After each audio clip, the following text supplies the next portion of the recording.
So thank you for watching today's video. Today we're doing a mock test in Woodgreen with Ranjeeta. Ranjeeta had some lessons with another instructor a few years ago, and then started to learn with her mum before coming to me. Her driving standard, as far as I've seen so far, really good. Okay, so mum's done a great job. And we're just basically going to do a mock test to see what needs to basically be addressed, if anything. So again, this is going to be another one of the Woodgreen test routes that you may not have seen before. You definitely haven't seen it on my channel, so hopefully it helps you when you're viewing at home. I'll also include the video of the sat nav at the bottom, and also you will hear me give a narrative over the top of the good, the bad and the ugly along the drive. If you like what you see, please subscribe, share like crazy, and like. And if you want to do a mock test, I'll put the details at the end of the video too. Okay, so the test is going to last for 38 to 40 minutes. During that time, we're going to do one manoeuvre plus possibly the emergency stop. If you are unsure, you are allowed to ask me repeat, and I can do. We're going to be following the sat nav for 20 of those minutes. And do you know the show me tell me questions on this car? You can try. Cool. Probably, yeah. We'll give it a go. We'll see. So whenever you're ready, okay, start the car and we'll go for a drive. Good shoulder check, great start.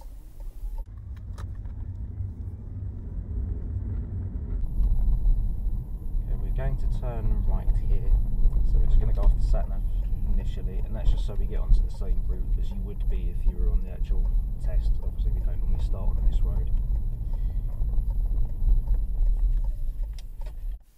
Ranjeeta's approached an uncontrolled crossroads here where we have the priority. As you can see, the people to our left and right have to give way to us. Now, I'm going to give her a driver fault here for hesitation because we should be going, but I've not given her a major because there's no one behind us.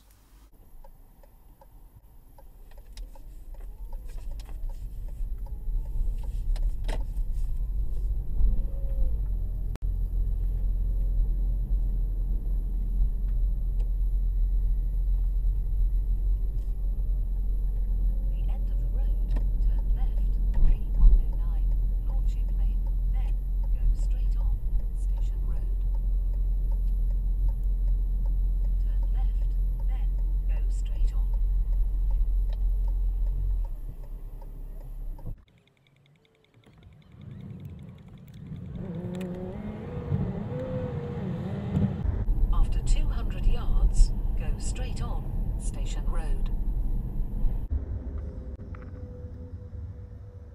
As I'm sure all of you at home watching this do not want to watch us being stuck in traffic, so we're going to come back to the action when we're going at the traffic lights. Ranjeeta's position is a little bit off here. She's too far to the right. Now the vehicle in front is turning right, so she has to move to the left, but you'll notice that she doesn't check her left mirror before doing that. And that would be a serious fault. For use of mirrors, change of direction.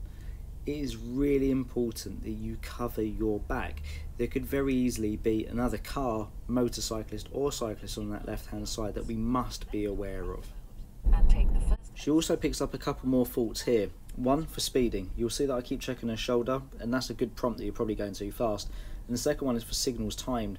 That van could think that she's pulling out, so I would have signalled about here just so it doesn't confuse the other driver. So I've given her a driver fault for speed and a driver fault for signals timed. Cross the roundabout and take the second exit, then bear right. So you can see that I've directed her, but that's not an issue. The sat-nav really is incorrect. It thought the road on the left was part of the roundabout, and this is why it's also good to have a look at the sat-nav as well as just listening to it. What was apparently the second exit should actually be the first, but that would not get marked down on the test. After 200 yards, bear right, B138 on St Park Road. And again you can see the speed has just gone up a little bit. Now it's saying 22 on the sat-nav, but that's actually 25 in the car. So again, driver fault for use of speed.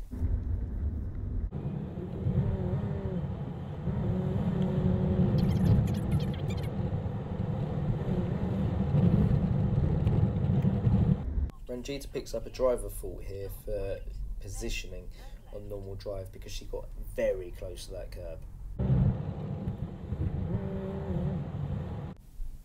Ranjeeta picks up a serious fault here for response to signs and signals. You will see that the sign on the left hand side of the road here says no right turns. And again, by looking at the sat nav, you can see it's not this road. But you obviously get that confusion.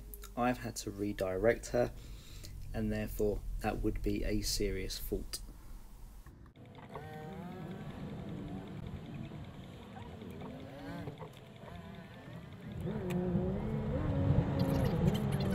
That speed's creeping back.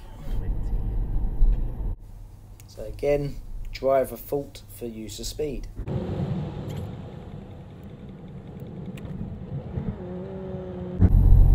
like to park on the left where it's safe to do so, please.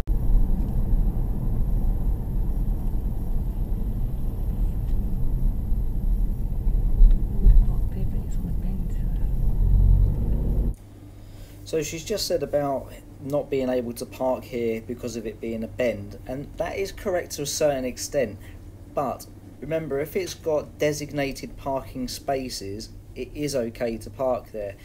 Plus, this is a one-way street as well.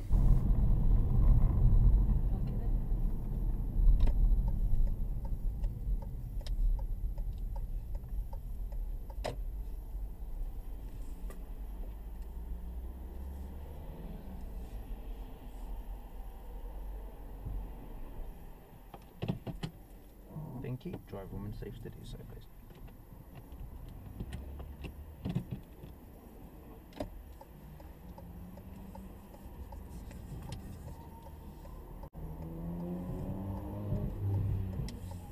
Good observations.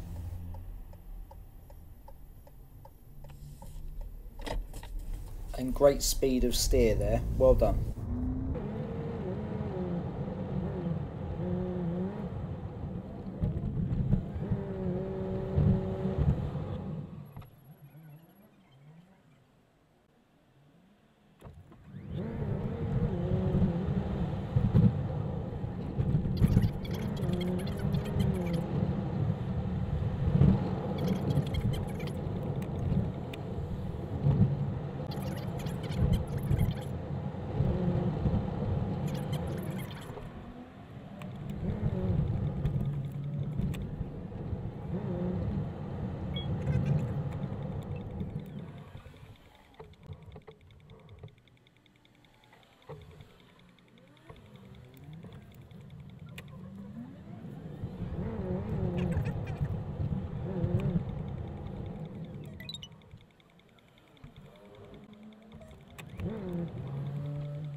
Ranjeeta does very well to acknowledge that there's pedestrians crossing at this pedestrian crossing because obstruction is obscured with the oncoming vehicles.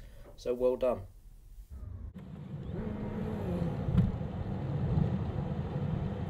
So you will see that I'll check her speed there, and again here before doing a proper check now. Now, because she's been speeding habitually across this test, it will be a serious fault for use of speed. Remember, the speed displayed in the bottom of your screen is about 3 miles per hour slower than the displayed speed on her speedo.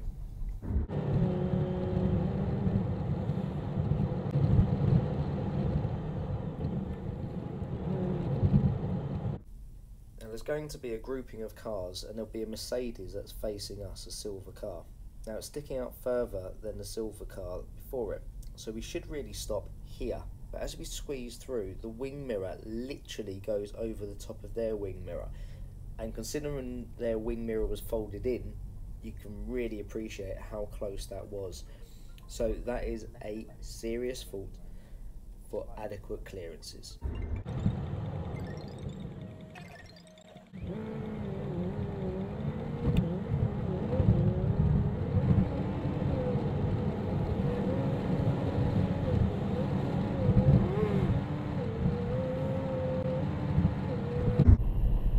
approaching a roundabout, and at the roundabout I'd like you to follow the signs for Whetstone.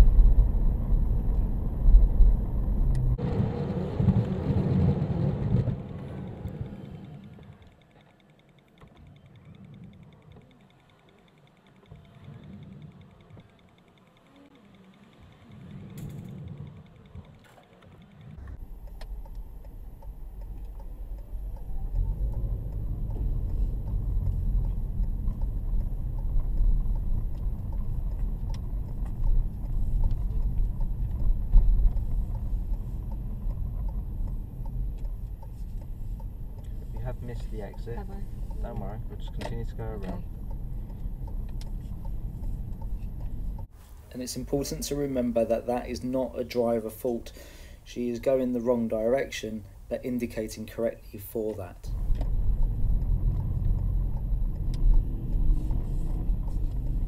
It is. Good mirror checks. That's what we needed at the traffic lights at Woodgreen Station.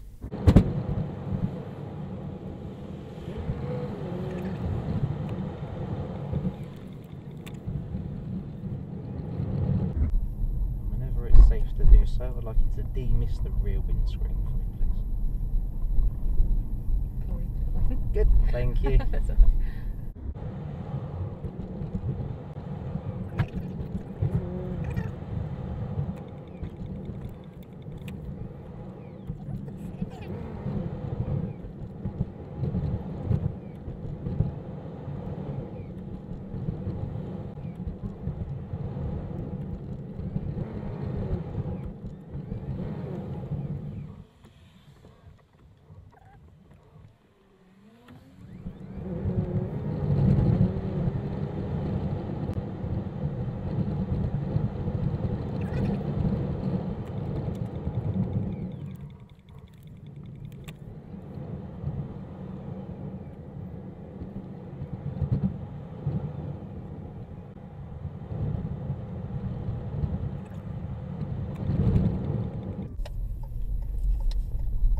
On the left before the silver colour. Don't worry about driveways on this occasion.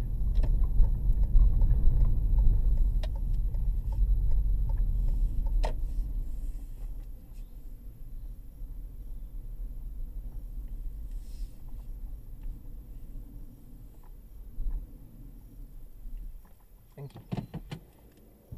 Okay, so what I'd like you to do now is your reverse manoeuvre.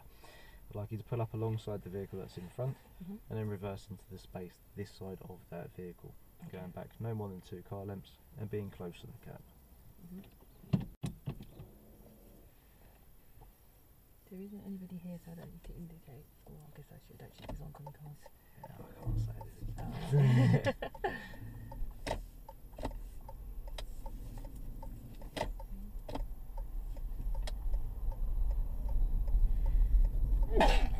Excuse me, thank you, sorry.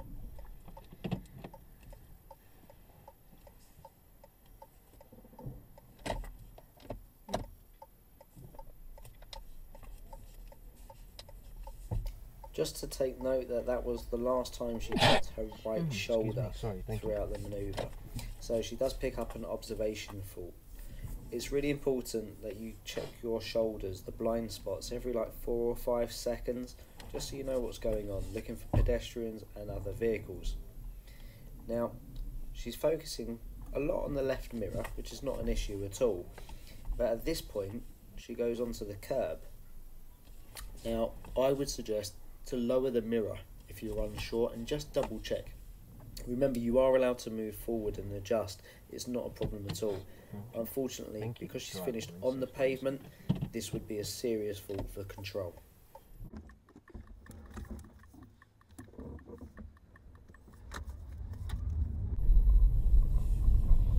And I'd like you to park on the left where it is safe and convenient to do so, somewhere that you would leave your car.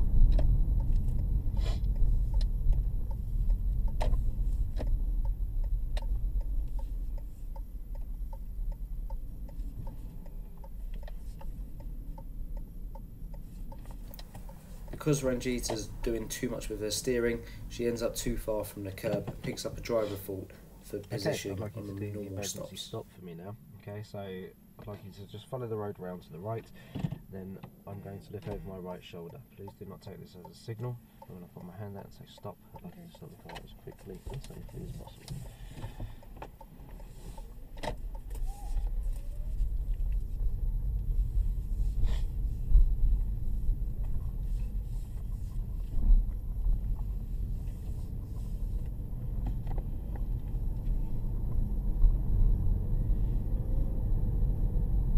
Stop!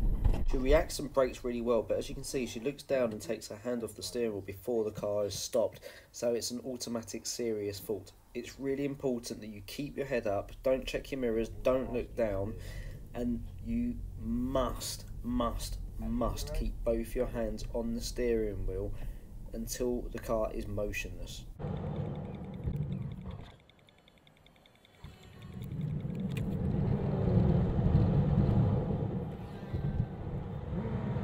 Speeding again.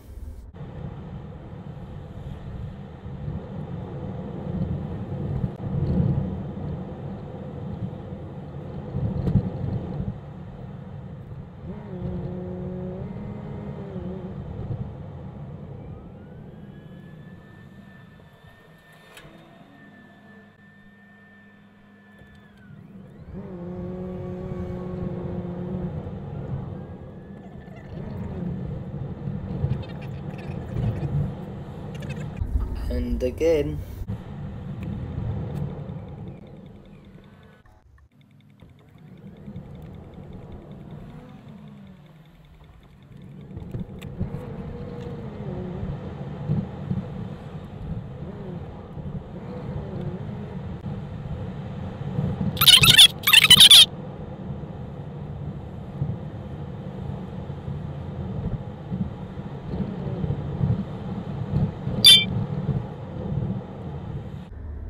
Remember, if the speed limit is decreasing, you must have achieved the new speed limit before the sign. Ranjeeta again hasn't. So again, another use of speed fault, and she remains over the speed limit as well.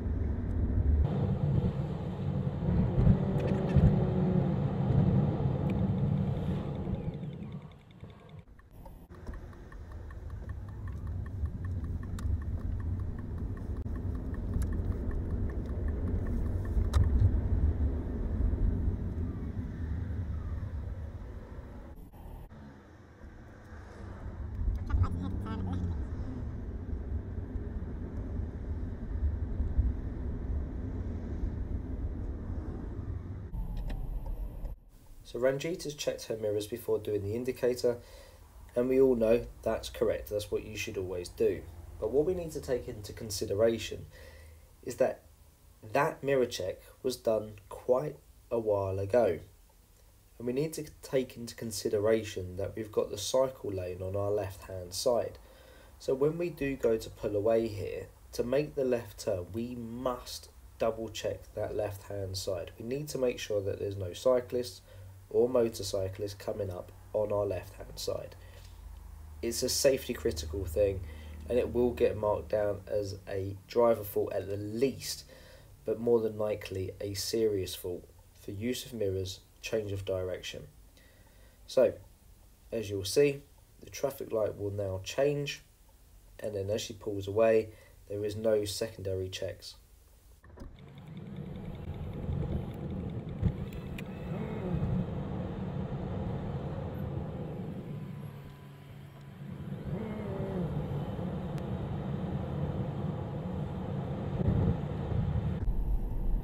Normally we go into the test centre. Oh, right. We're not allowed to go in there at the moment. Okay.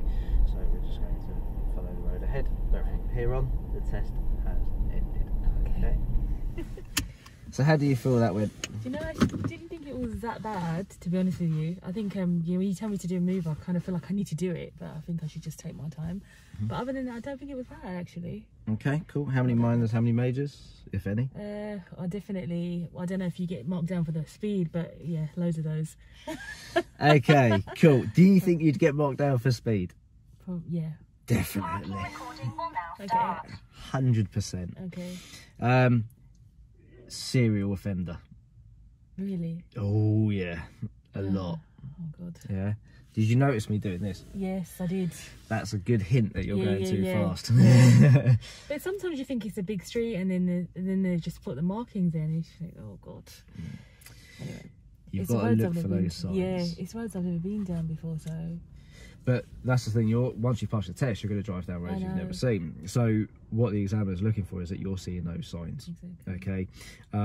Now, remember the rule is, and somebody put a post up a couple of days ago about this when it comes to street lighting. And yes, you are right to a point. If there are street lights, the speed limit is 30 unless indicated otherwise.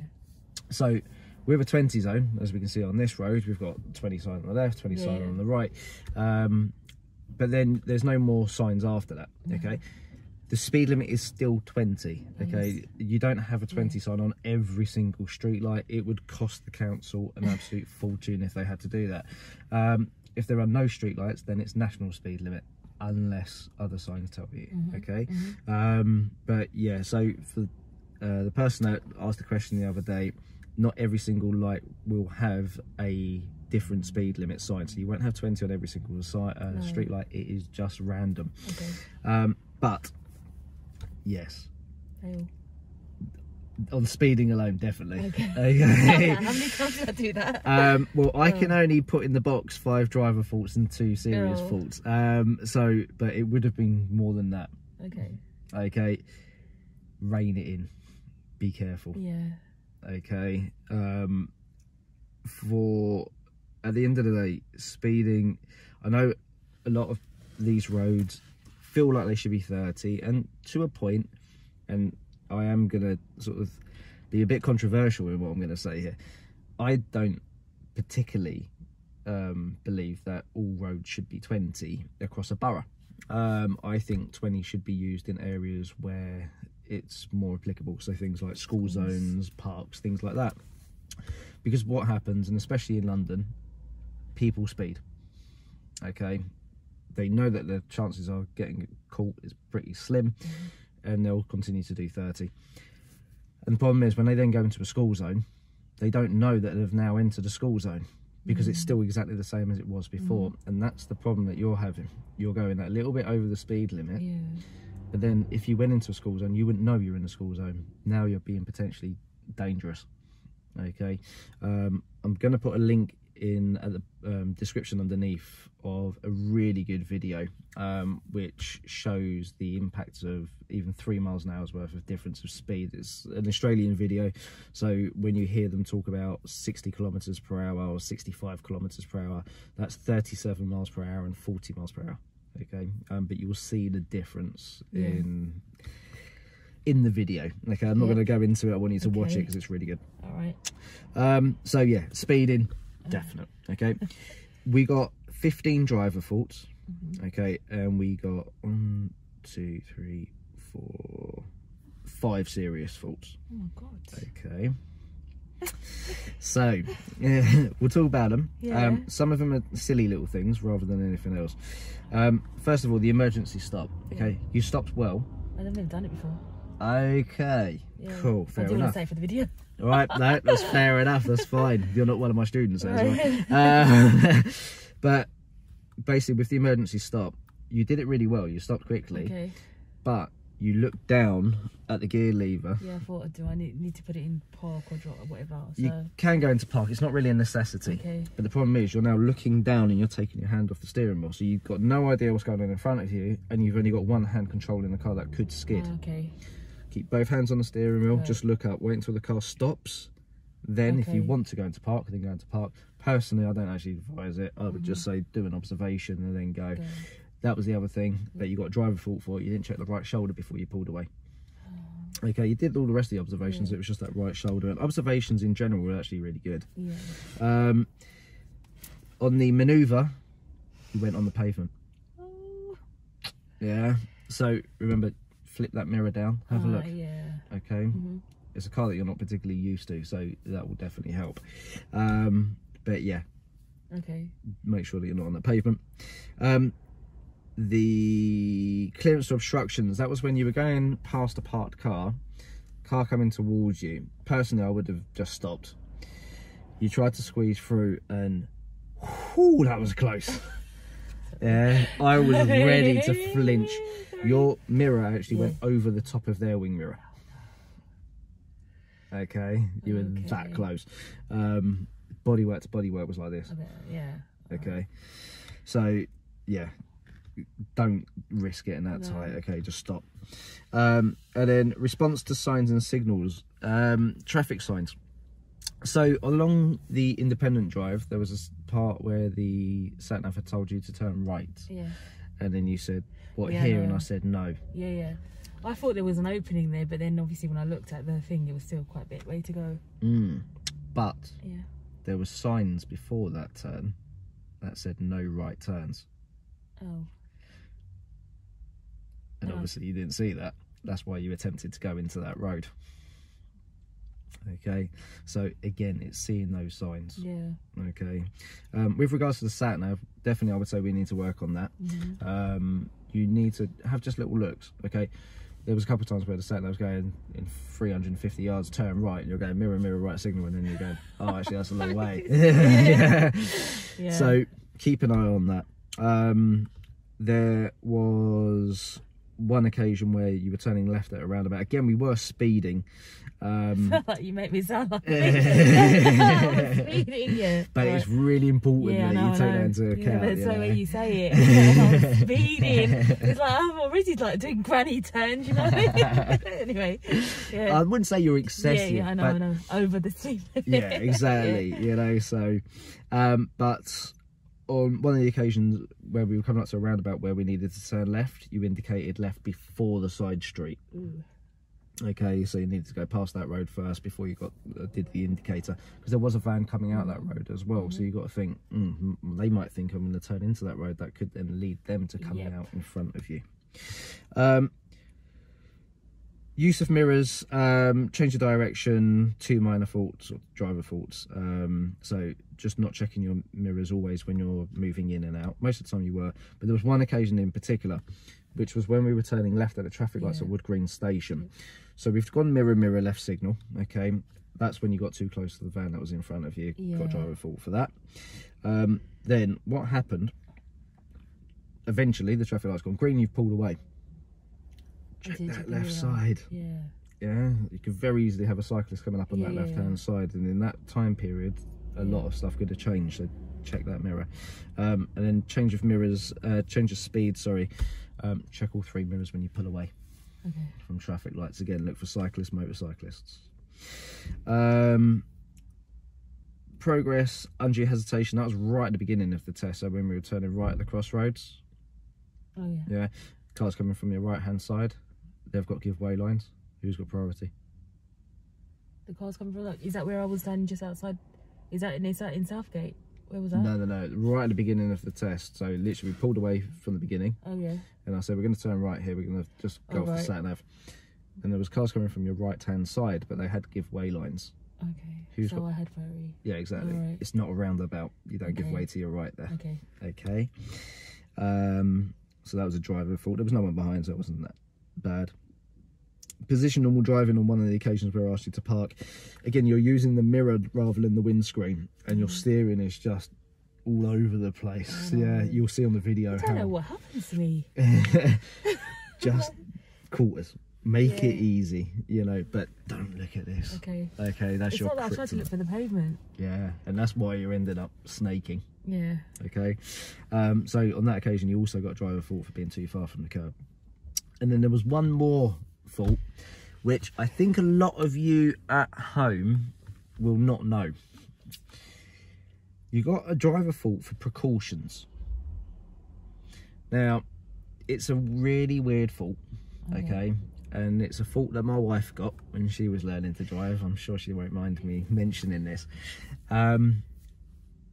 You're driving because you're maybe a bit nervous. Yeah. You're like this when you're driving. Now the gap behind your back is huge. Now, if the seat was more upright, so when it's in this position you're like this, that's okay.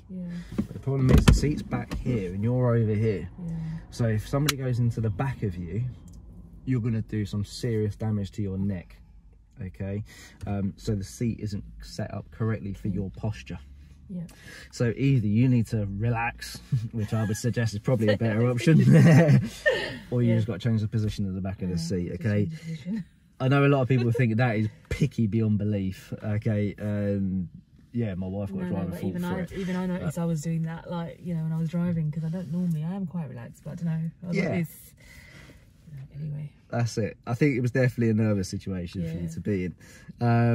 But the positives, okay, definitely confident with your drive, otherwise you wouldn't be speeding. Your awareness of the situations is normally quite good. There was obviously the bit at the beginning, but I think that was more, again, nerves kicking in, a little bit sort of overcautious. Your control of the car is really good. Very nice and smooth. No real issues there. And the sort of like your turning references are good. There was one case where you got very close to a curb when you went into a left bend, but it wasn't, you didn't touch it, so it wasn't a driver fault in that situation. So there's a lot of positives in that drive. It's just a few things that we need to tidy up. Okay. Okay. So I hope that has helped all of you at home. As always, please subscribe, share like crazy, and if you'd like to do a mock test, you can contact me either on the email here, or you can give me a phone call or a text message on the phone number just below, and I'll try to help as soon as I can. But otherwise, thanks for watching.